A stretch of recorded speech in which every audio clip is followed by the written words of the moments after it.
Comme par magie, ces voitures semblent s'ouvrir aux voleurs.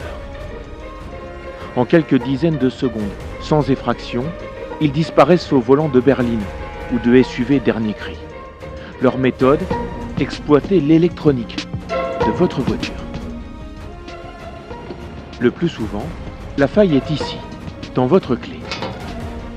Pour notre reportage, ce professeur de cybersécurité a accepté de jouer le rôle du voleur.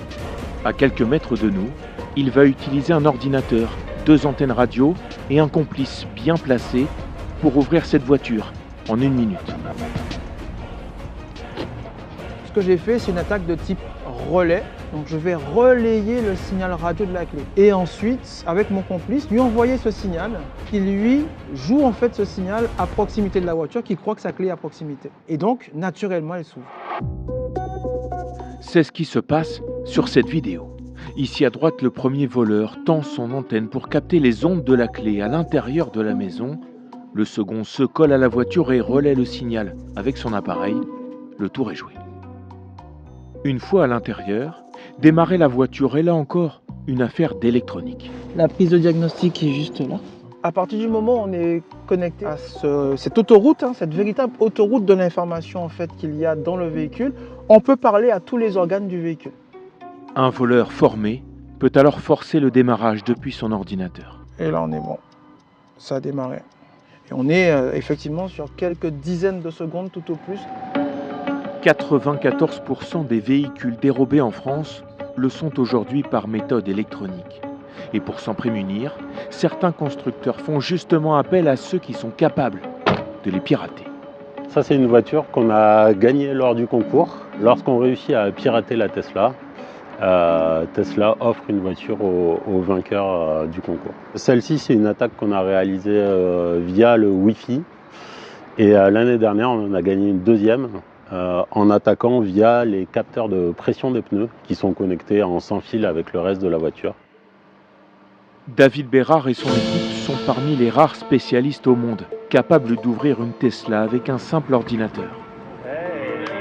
Ça nous demande des mois et des mois de travail pour y arriver. Et après, les vulnérabilités qu'on remonte à Tesla, qu'on leur donne, sont corrigées dans les mois qui suivent, très très rapidement. Avec l'assurance pour la marque américaine de ne pas être dépassée par l'ingéniosité des voleurs.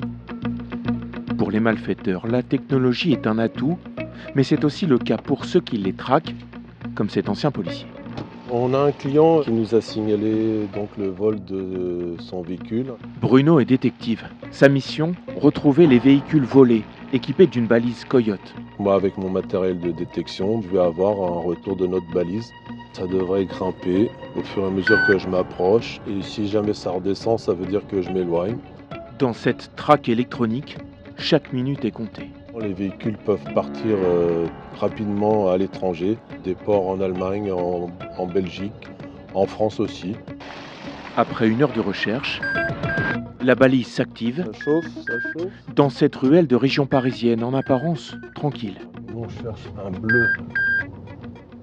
Il est là, regarde. Et on est collé au véhicule. La voiture est inoccupée. Bruno descend vérifier la plaque. C'est la bonne immatriculation, c'est le bon modèle, c'est la bonne couleur.